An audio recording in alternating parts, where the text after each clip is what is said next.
ঈদের জামাত পড়ার পর থেকে নিয়ে 10 জিলহজ, 11 জিলহজ, এই 12 জিলহজের শেষ পর্যন্ত যার কাছে 7.5 তোলা স্বর্ণের মূল্য পরিমাণ সম্পদ অথবা 52.5 তোলা রৌপ্যের মূল্য পরিমাণ সম্পদ যার কাছে থাকবে ওই 3 দিনের ভিতরে, কোন কোন দিন? 10 জিলহজ, 11 জিলহজ, 12 জিলহজ, এই 3 দিনের ভিতরে যার কাছে থাকবে। 10 জিলহজ কুরবানির দিন, সবাই কুরবানি করতেছে, আপনার কাছে টাকা নাই, কিন্তু ঈদের দিন এমন বাম্পার দোকানদার আপনি ব্যবসা হইছে, অথবা এমন মানুষের কাছে আপনি টাকা পাইতেন, এই মানুষগুলো আপনাকে দিছে, দিয়ে আপনার কাছে কুরবানির এই 52.5 তোলা রূপার মূল্য পরিমাণ সম্পদ আপনার হয়ে গেছে। বর্তমানে মনে করেন 2000 টাকা যদি বড়ি হয় রূপার, 2000 টাকা তোলা যদি হয় তা 1,05,000, 1,05,000 টাকা যদি আপনার কাছে থাকে, কখন? কুরবানির দিন 10 জিলহজ, 11 জিলহজ, 12 জিলহজ, এই 3 দিনের ভিতরে কোনো একদিন যদি আপনার কাছে থাকে, তাহলে আপনি শরীয়তের দৃষ্টিতে ধনী হয়ে গেছেন আল্লাহর কাছে। আপনার উপরে কোরবানি ওয়াজিব, কমপক্ষে একটা ছাগল কিনে এনে 1 বছর বয়সের একটা ছাগল কিনে আপনি কুরবানি করতে হবে, আর না হয় ওয়াজিব তরকের গুনাহগার হবেন। আপনি দোকানদার আছেন, আপনার ক্যাশে টাকা নাই, আপনি খুঁজবেন, প্রথমে আপনার তাড়িয়া দেখবেন ওই 3 দিনের ভিতরে আপনার তাড়িয়াতে কত টাকার মাল আছে। তাড়িয়া যদি 1,05,000 টাকার মাল থাকে, আপনার কুরবানি ওয়াজিব।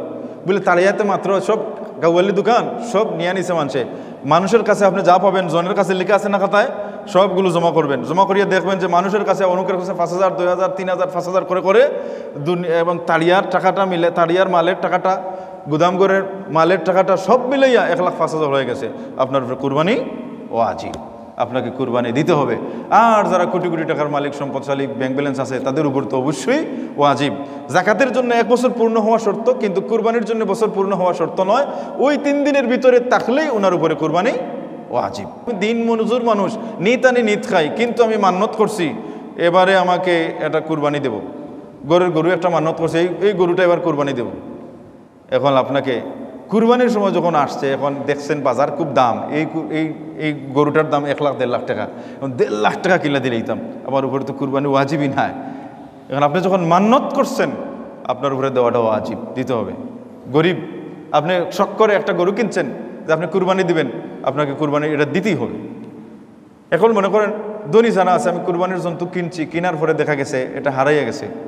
ধনী মানুষ, আমার উপরে কুরবানি ওয়াজিব, প্রতি বছর দিই, এবারেও আমার উপরে ওয়াজিব। কুরবানির জন্তু কিনছি, হারাইয়া গেছে, এখন আমি কি করব? আমার সামর্থ্য আছে তো, আমি আরেকটা এই 3 দিনের ভিতরে আরেকটা কিনে কুরবানি আমাকে দিতে হবে।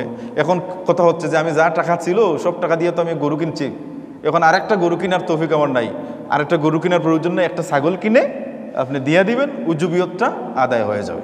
শরিকানে মানে কি 7 জন মিলিয়া, হ্যাঁ 7 জন মিলিয়া কুরবানি দেওয়া এটা জায়েজ। ফতোয়া দারুল উলুম দেওবন্দের মধ্যে এনেছেন, কুরবানি মে भेड़ा और बकरी में 1 हिस्सा और ऊँट गाय और बहिस में 7 हिस्से होते हैं।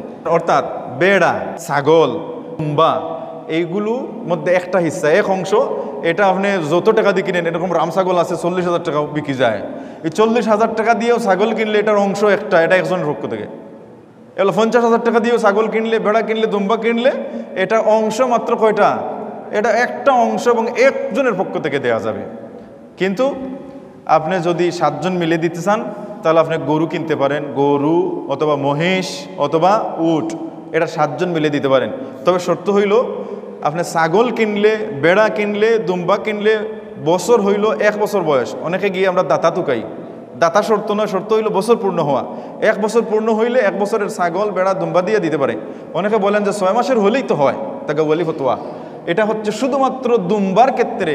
6 মাসের দুম্বাকে দেখতে যদি 1 বছরের মতো হয়, তাহলে শুধু দুম্বাটা 6 মাসের দুম্বা 1 বছরের মতো দেখতে হলে দেওয়া যাবে। কিন্তু বেড়া, ছাগলের ক্ষেত্রে 1 বছরের চাইতে 1 দিন কম হইলে সেটা দ্বারা কুরবানি আকিকা হবে না। গরুর ক্ষেত্রে 2 বছর পূর্ণ হইতে হবে, 2 বছরের 1 দিন কম হইলে ওটা দিয়া 18 মাসের দেখতে শুনতে 2 বছর হবে না। এটা এই যে ছাগলের ফতোয়া নিয়ে গরুর দিকে লাগাইলে হবে না। অর্থাৎ গরু 2 বছরের 1 দিন কম হইলে এটা দ্বারা কুরবানি হবে না। দাতা শর্ত নয়, শিং উঠা শর্ত নয়, শর্ত হইল 2 বছর পূর্ণ হওয়া। কারণ মানুষের মতো জন্ম নিবন্ধন আপনার ইয়েরও আছে, গরুরও আছে, কারণ বেশিরভাগ ইন্ডাকশন দেওয়া হয়, সুতরাং সেখান থেকে আমরা সময় নিতে পারি। জেনে উটের ক্ষেত্রে 5 বছর, 5 বছরের 1 দিন কম হলেও হবে না। 5 বছরের উট দিয়া মহিষের ক্ষেত্রে 2 বছর, 2 বছরের মহিষ, 2 বছরের গরু, উটের ক্ষেত্রে 5 বছর, ছাগল ভেড়া দুম্বার ক্ষেত্রে 1 বছর। এইগুলো দেখে শুনে যেন আমরা কিনি এবং নিয়তটা যেন খুলুসিয়ত হয় আল্লাহকে খুশি করার উদ্দেশ্যে। আল্লাহ যেন আমাদের তৌফিক দেন বলে আমি।